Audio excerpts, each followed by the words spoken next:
Quantas vezes em sua vida você ouviu alguém falar da África sem que palavras como fome, miséria, doença, catástrofe fossem mencionadas?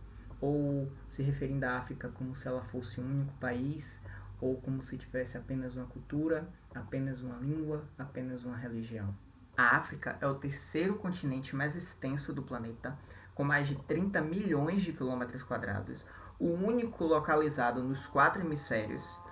Ela também é o segundo mais populoso, ela tem ali mais de 1 bilhão de habitantes. Ela só está atrás da Ásia, que tem 4 bilhões. A África possui 54 países, sendo assim o continente com o maior número de países em sua extensão territorial. Inclusive, 6 desses países adotam a língua portuguesa como idioma oficial. São esses países: Angola, Moçambique, Guiné-Bissau, Guiné Equatorial, Cabo Verde e São Tomé e Príncipe. Essa introdução sobre o continente africano é então para falar sobre o vídeo que deu notoriedade à escritora do nosso livro de hoje, Chimamanda Ngozi Adichie. Desde já eu peço desculpas se minha pronúncia estiver errada. A Chimamanda é uma escritora nigeriana que se mudou para os Estados Unidos quando tinha 19 anos para estudar. Lá ela se formou em comunicação e logo em seguida completou seu mestrado em escrita criativa. Em 2008, ela recebeu a titulação em Mestre de Artes em Estudos Africanos, mas foi com uma palestra no TED, que são conferências realizadas com o propósito de disseminar ideias, que a Chimamanda começou a ganhar a fama e a visibilidade que ela merece. A palestra, que está aqui embaixo na descrição desse vídeo, e eu recomendo que você aí assista, se chama O Perigo de uma Única História. E nele a Chimamanda fala que quando um povo ou um país é repetidamente mostrado apenas como uma coisa, é essa coisa que eles se tornam. Vendo esse vídeo da Chimamanda, eu comecei a lembrar de uma série de únicas histórias que são mostradas pra gente diariamente. Como, por exemplo, isso só falando de Brasil, tá, gente? Como, por exemplo, a violência do Rio de Janeiro, a poluição de São Paulo, a seca do Nordeste. Tem gente que acredita que no Amazonas, no estado do Amazonas, só tem floresta. O Carnaval da Bahia. Quem não sabe, eu moro em Salvador e eu odeio o Carnaval. O pessoal só falta me matar quando eu digo isso, mas eu não gosto do Carnaval. E eu tenho o meu direito de não gostar, não é só porque eu sou soteropolitano que eu tenho que gostar de Carnaval. Quando a Chimamanda vai nos falando nessa palestra, então, sobre essas únicas histórias, nós percebemos que elas não afetam apenas, não afetam, não discriminam apenas a um povo, amplamente falando. Elas podem atingir também ao indivíduo em particular. É o que acontece com a Cambly, adolescente de 15 anos, protagonista do livro Hibisco Roxo, primeiro romance escrito pela Chimamanda, lá no ano de 2003. Mas antes de falar sobre a Cambly, vamos falar um pouco sobre o lugar onde se passa a história do livro para que nós possamos compreendê-la melhor. Nós estamos falando então da Nigéria, que é o país mais populoso da África e o 7º país mais populoso do mundo. A Nigéria tem ali cerca de 190 milhões de habitantes distribuídos entre seus 36 estados e mais o território que compreende a capital federal, que, diferentemente do Brasil, não está dentro de um dos estados, ele está ali separado. A Nigéria possui só 20 milhões de habitantes a menos que o Brasil. Só que enquanto o Brasil tem uma extensão territorial de 8.516.000 km², a Nigéria possui 923.763 km². Ou seja, a Nigéria é bem menor que o Brasil. Inclusive o tamanho da Nigéria está bem perto ali do tamanho do estado do Mato Grosso. Então imagine 90% da população brasileira, que a população da Nigéria equivale mais ou menos a isso. Imagine 90% da população brasileira vivendo dentro do estado do Mato Grosso. A Nigéria foi colônia da Inglaterra por muitos anos, tanto que ela só se tornou independente faz muito pouco tempo. Foi em 1960, ou seja, tem apenas ali quase 60 anos da independência da Nigéria. E após essa independência, a Nigéria enfrentou vários períodos políticos conturbados, períodos de ditadura militar, teve também o estado de Biafra, que eu não vou falar aqui porque esse é tema de um outro livro da Chimamanda, então quando eu ler esse outro livro dela, que é O Meio Sol Amarelo, eu volto aqui e falo um pouquinho para vocês o que foi o estado de Biafra. Enfim, por conta desses longos anos sendo explorada como colônia, por conta dos períodos que se sucederam de forte instabilidade política, a Nigéria é um país cuja maior parte de sua população é pobre, mas a família da Kambili faz parte da parcela menor, a parcela da população nigeriana que é rica, porque o pai da Kambili é um industrial proeminente ali do país, proprietário de algumas fábricas, e ele também é dono de um jornal. Então a família tem ali todo o conforto que o dinheiro pode proporcionar. Eles têm uma empregada doméstica, eles têm motorista particular, têm vários carros. A Kambili e o Jaja, que é o irmão dela, estudam em colégio particular. Enfim, eles não passam por dificuldades financeiras. O Eugênio, que é o pai da Kambili, também chamado de Papa por ela aqui dentro do livro, é um homem então muito importante dentro daquela comunidade. Ele é tão importante que ele recebeu um título.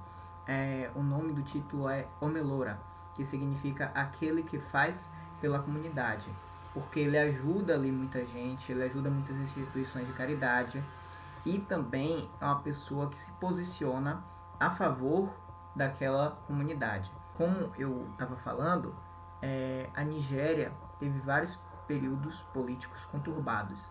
E aqui na história está justamente começando um desses períodos, que pela análise aqui do que acontece e tal, dá pra gente perceber que foi o último governo militar que teve lá na Nigéria, que foi o do ano de 1993, certo? Então a Nigéria está sobre essa tensão desse governo militar, esse governo ditatorial. E o Eugênio, que é o pai da Kambili, vai se posicionar contra esse governo no jornal que ele tem, que eu falei que ele tem. E isso vai ser visto como uma grande manifestação de coragem. Afinal, só ele tem essa coragem, esse peito de enfrentar os militares, se manifestando no jornal, se manifestando muitas vezes ali na primeira página, enquanto os outros jornais ou estão disfarçando a história, colocando lá no final do jornal, ou nem estão publicando nada. Porém, dentro de casa, esse homem muito querido é muito violento e muito autoritário com a esposa e com os filhos. Ele é um fundamentalista religioso católico que foi ali catequizado durante o período de colonização inglesa na Nigéria. E esse fanatismo dele afeta toda a família, não só quando ele emprega ali os castigos físicos, mas também a maneira que ele administra a rotina familiar. Ele entrega ali para os filhos pedaços de papel com os horários que os filhos devem cumprir durante o dia, durante a semana, e esses papéis, esses horários, os filhos têm que cumprir também durante o período de férias. Então, todo dia os filhos têm ali o horário reservado para estudo, não importa se está de férias ou não. Ele também é ali responsável por dar a última palavra dentro de casa, seja no assunto mais banal possível, por exemplo, a cor da cortina daquele ano. Sim, eles trocam a cortina uma vez por ano, pelo que a Chimamanda conta aqui. E também ele exige que os filhos tenham as melhores notas, tanto na escola quanto na catequese. Tem um episódio aqui bem intenso que a menina fica em segundo lugar da turma e ele humilha a Kambili, a menina, né? Por ela ter ficado em segundo lugar e não em primeiro. Como ele faz isso eu não vou contar, vocês vão ter que ler o livro aqui para saber. Quando o assunto é religião, a coisa fica ainda mais séria. O Eugênio não permite que a família cante durante as orações, não permite nem que os filhos visitem o próprio pai dele, o avô das crianças no caso, porque esse avô não se converteu ao catolicismo, então para o Eugênio ele é um pagão e por isso as crianças não devem manter muito contato com ele. Essas crianças são autorizadas a visitar o avô ali mais ou menos uma vez por ano, que é perto do Natal, e quando eles vão visitar o avô, eles só podem ficar na casa durante 15 minutos. Durante a estadia deles na casa, eles não podem comer nada que o avô oferecer, não podem beber nada, porque aquele alimento ali é também oferecido em rituais não católicos. Essa é a única história da Kambili. Uma história que, para aqueles que estão assistindo de fora, Pode parecer uma história fácil, afinal essa família não passa por dificuldades financeiras, que a maioria passa, porém dentro da casa a realidade é outra. Uma realidade ali baseada em intolerância e fanatismo religioso, em abusos físicos, em violência psicológica e em autoritarismo. É então que durante um período, uns dias ali das férias escolares, o Jaja e a Cambly viajam até a casa da irmã do Eugene, a tia Ifeoma, e essa viagem vai mudar para sempre a vida deles e a maneira que eles veem o mundo. De início, quando eles chegam na casa dessa tia e a Cambly entra em contato com a realidade deles, ela vai sentir um choque, até porque eles não vivem com o mesmo luxo que ela vive. A tia é uma professora de universidade pública, ela é viúva, ela não recebe o salário há algum tempo já, porque o governo está cortando a verba da universidade. E ela também raciona comida dentro de casa para que ela e os filhos possam comer todos os dias. Porém, na casa da tia Ifeoma não falta amor, não falta alegria, não falta riso.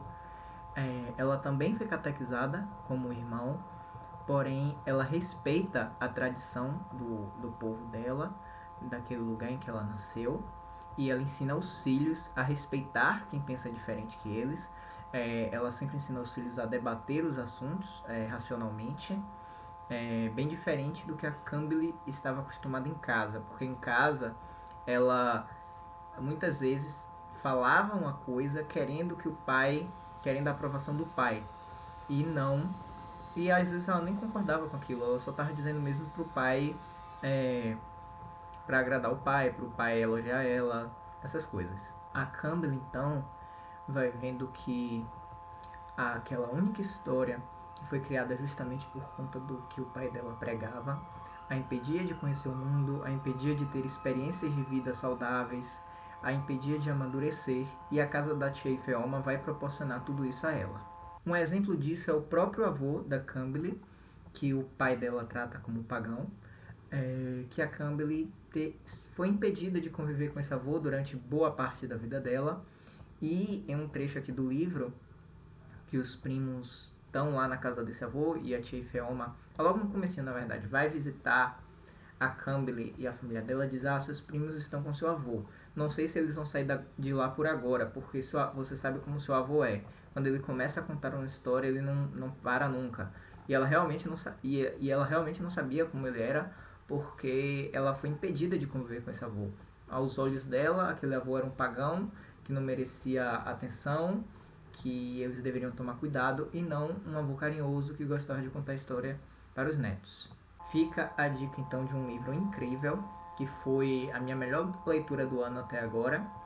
Eu não vou dizer mais nada sobre ele, porque eu quero que vocês realmente leiam, certo? E se você por um acaso está chegando aqui no canal pela primeira vez, justamente por conta da resenha desse livro, eu vou te convidar a conhecer o canal, a assistir aos outros vídeos.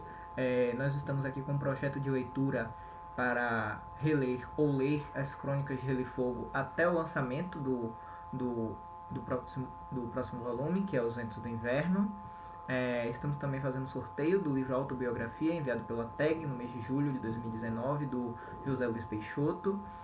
Eu tenho outras resenhas publicadas aqui, tem um unboxing da TAG. Eu convido vocês todos a conhecer o canal, que está começando agora, mas eu espero que ele cresça nos próximos meses, nos próximos anos, enfim. Agradeço vocês pela audiência. O vídeo de hoje vai ficando por aqui. Por favor, se inscreva no canal, ative o sininho, nesse começo é muito importante. Também deixe o seu like aí, comente, envie para os seus amigos que gostam da Chimamanda, que querem ler algo que a Chimamanda escreveu. O Hibisco Roxo é uma excelente pedida para começar. Envie também para aquele amigo seu que você quer falar sobre essa tal de história única, quer que ele abra a cabeça dele. Envie para esse cidadão também, por favor, faça esse bem à humanidade. E é isso, o vídeo de hoje vai ficando por aqui. Eu dou a todos vocês um forte abraço e até a próxima.